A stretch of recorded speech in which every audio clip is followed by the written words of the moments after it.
I don't know how you were raised. If you were raised in a Protestant religion, you may have learned as a child that you could call on Jesus anytime. I grew up in a Catholic school. I'm not going to tell you how long ago. But we were given a lot of other people to get to because Jesus was a little busy.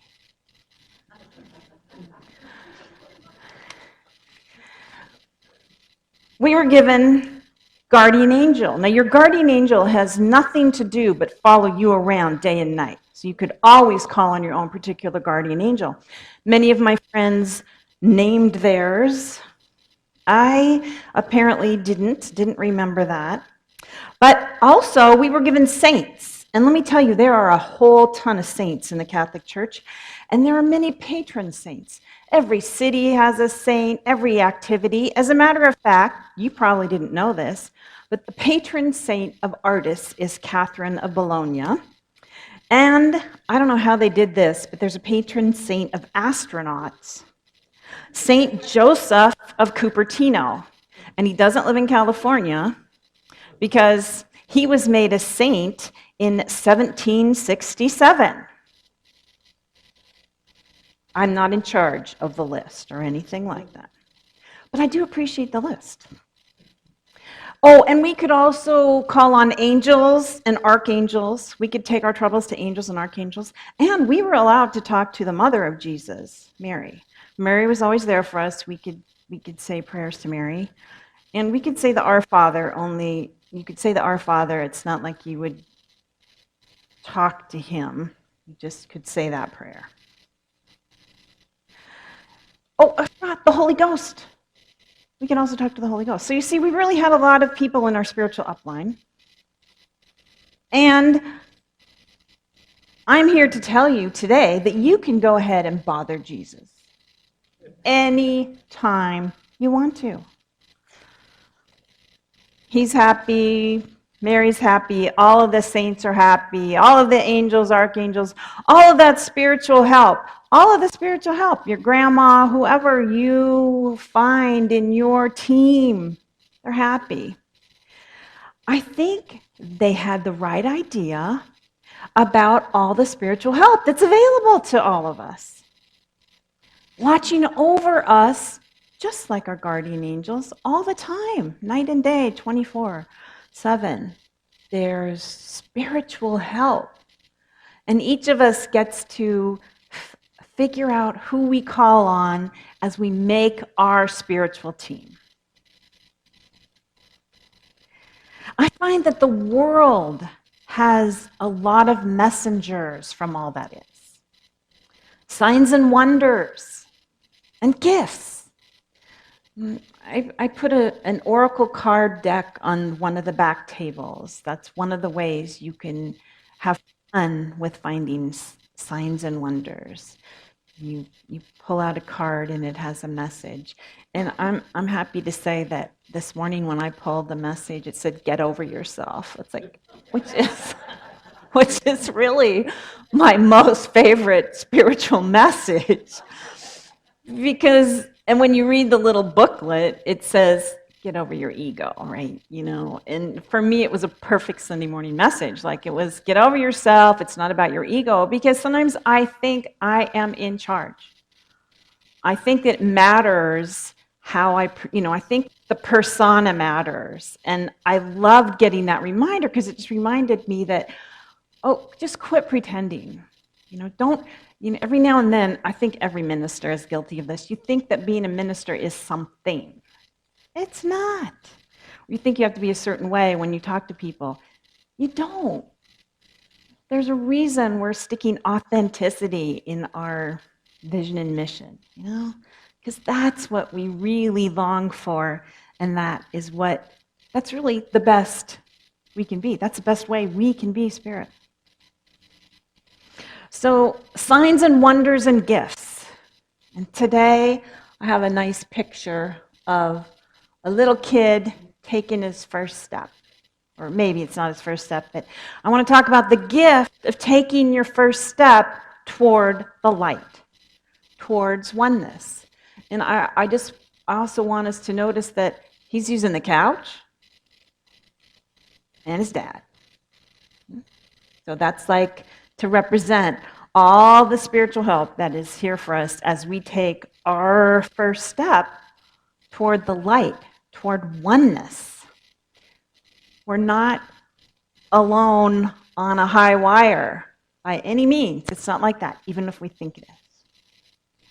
Here's a story. I have a couple of stories about why it all works. Like one of my spiritual teachers told me this story about a clock. So basically, why are we even here taking our step toward the light? If we came from light, if we came from God and Spirit, we decided to land on this delightful planet, why are we not always in oneness? And maybe it's like this. There's the story of the clock. You start up at, both hands are at 12, and then the hands go around the clock to 6.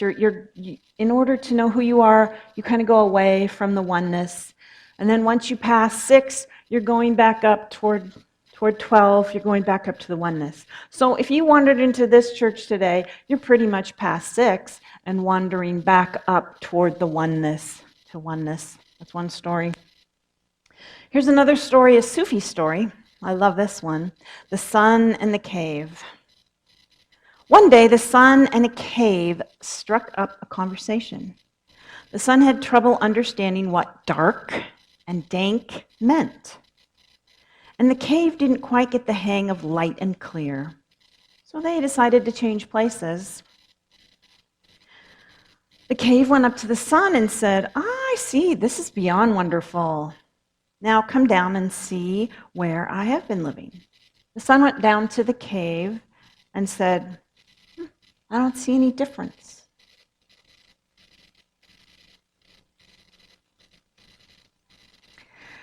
I'm not even going to explain that because I know you guys get it. In A Course in Miracles talks about the concept of the holy instant.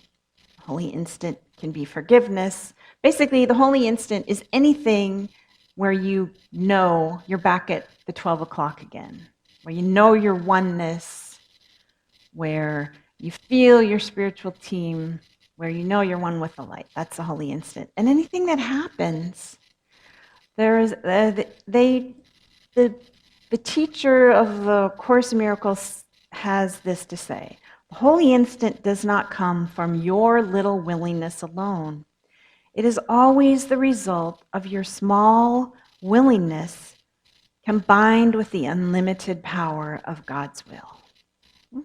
So as we're taking our step, the little willingness, remember there's the big hand and the couch. Always, always. So what I'm going to ask all of us to do today is see, does anybody remember learning to walk? Probably nobody. I don't. I was told I walked early, but I can't remember. But I do know one thing about walking. It has an intrinsic reward. If you're, a child of around 1, and you're having to crawl, and you want to get what you want to get, walking has its own intrinsic reward. Nobody has to feed you M&Ms to get you to walk. Right? You just want to walk. And heading for the light, that also has its own intrinsic reward. And we know that when we think about it. I have a sweet story about walking.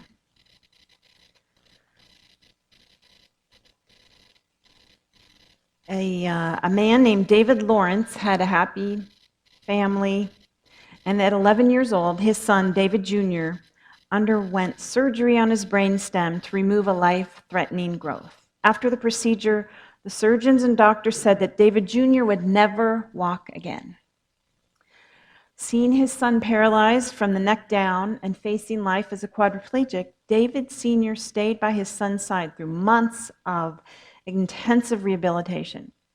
And then as the devoted dad was researching different therapies, David Sr. came upon hyperbaric oxygen treatment. Well, since David Sr. had been a scuba diver for many years, this therapy sparked his interest. So he began to take David Jr. to a local swimming pool for a new kind of workout. Kitted out in dive gear, David Jr.'s progress was amazing. The physical workout that David Sr. designed for his son helped to rewire his nervous system until, over time, it brought life back to his once paralyzed body. David Sr. consistently reminded his son that he could do it, encouraging him to push through the pain and exhaustion and keep his goal in focus. Fast forward 10 years, and David Jr. is now getting his PhD at university. He walks, runs, and works as a scuba instructor for his father's business, the Scuba Gym in Florida. And his mom, his two younger sisters jumped on board, so they run this rehabilitation gym, and it is their family business. I love that story so much because it reminds me of when we are heading toward the light, it's not always as automatic as maybe the first time we head toward the light when we're a baby and we take the step, or a first spiritual journey. Life can happen, We do get the trauma of life, in metaphysical ways or metaphorical ways. We get paralyzed. We get slapped around. We get to where we feel like we can't walk again. And the beautiful story of the dad figuring out a way, putting him in the water and somehow retraining his muscles. And obviously there was something to be retrained there, and that the father and the son worked at it. But I love the story because sometimes I have felt paralyzed. Yes, it's an intrinsic desire to want oneness. And yes, I've spent plenty of time in the gloomy cave without the sun, just thinking there was no sun. Even though I knew I could be the sun, I was choosing to be the cave. I'm the cave, this is miserable, everybody's against me, and I have a whole lot of evidence. That's why I love the story, because there's always some sun, there's always some scuba therapy. And just like David Jr. had help from David Sr., we have help when we use our little willingness to start on the step. There's the hand and there's the couch. Always. I have a few more stories of dramatic moments of help. I know that you have some, and I invite you to think of them and tell me. It was beautiful that Holly's story went right along with what we're talking about today. So she just gave the perfect illustration of this whole topic, and she mentioned the people who helped and the time, that she kept taking the step. She kept taking the step. Some of the people who are famous, you might have heard of Eckhart Tolle. I love his story of, he was depressed and miserable and pretty much wanted to kill himself. And he had the light come to him in enlightenment all at once. Wonderful. I think he asked himself the question, like some sort of inquiry, some sort of self-inquiry question. I used to know exactly what he asked himself, but all I know is all of a sudden he got the answer and the answer was he felt oneness. He had that oneness. The light was born in him. All of a sudden, he was out of the cave. And he was so much in bliss that guy spent 2 years sitting on a park bench in bliss. That's what he says. He wrote it. He was just so happy and in the oneness that he spent 2 years. And then he came to realize that he had some gifts to share with people and started writing and teaching and all that. So that's one way it happens. I used to pray for that at this point. I get that my path is more like scuba diving or in the cave. That's okay, you know. It's like I've had my moments too. One more I want to tell you about. Martha Beck is a writer. She wrote this. She's a columnist. She's a coach, but her first story I ever read was the most beautiful story. It was called Expecting Adam, and she was raised in the Mormon church. She was going to, I think she was in graduate school in Harvard or one of those kind of like schools like Harvard. And she was pregnant, and she found out she was pregnant with a Down son. And she wanted to keep the son, and that wasn't what always everybody does. And she was so stressed and so in the cave and so miserable. And she had this awesome experience. She had many awesome experiences, but the one when she was just at her lowest low, she had a vision. She calls it the feet. There was a holy being who stood in front of her, and with love and that feeling of oneness where she knew everything was going to be okay. And Martha says, I know I should have looked up and seen the face, but all I could do was look at the feet. So there was a holy being in front of her, and she felt that connection, and everything changed for her. She went on to have some sweet dreams about her son, Adam, and that how he was an angel coming into their lives. And, just things like that. It's another one of those beautiful stories of a little willingness. My guess is she had to have surrendered. She had to have surrendered because when you're at your worst or you're in the cave, somehow you have to surrender. So willingness is an action and an asking. Willingness is an action and an asking. The action might just be to surrender, to surrender the way you think it's going to be. And the action is to open your heart just the tiniest little bit, the willingness to receive help, to receive the spiritual connection, to know that your spiritual team is out there, to say a prayer to St. Joseph of Cupertino if you're an astronaut, whatever it is. Now, I asked my husband, Roland, if he had a story about willingness. And he said, which is very interesting, he said that his help came when he gave in to hopelessness. Like when he completely gave up and was willing to be hopeless and surrendered. That's when he got all the spiritual help that he needed. And you may not know, but that I've been praying for a couple of weeks for a way to work this last Sufi story into one of my talks. And because Roland told me that he surrendered, and that was his way, I'm going to end with this awesome Sufi story. This is called Never Quarrel. We're married for a year, and we never quarrel, explained Mullah Nasruddin to his friend. If a difference of opinion arises and my wife is right, I give in right away. You see why I might enjoy this story. His astonished friend asked, and what if you are right, Nasruddin? Well, said Nasruddin, thankfully that has never come up.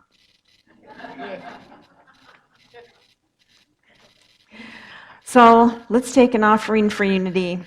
I invite you to give your gift of cold hard cash. I like to give with the credit card, so I just sort of hold my credit card imaginarily in my hand. And let's let's say a blessing. Then after the blessing, we're going to do our new member welcoming right after we do the. So we'll do song, blessing, new member, and I forgot I was going to do it before, but we're going to keep going like this. So here we go with our blessing. Divine love, through me, me, blesses and multiplies all that I am, all that I have, all that I give, and all that I receive. I thankfully acknowledge God as my source.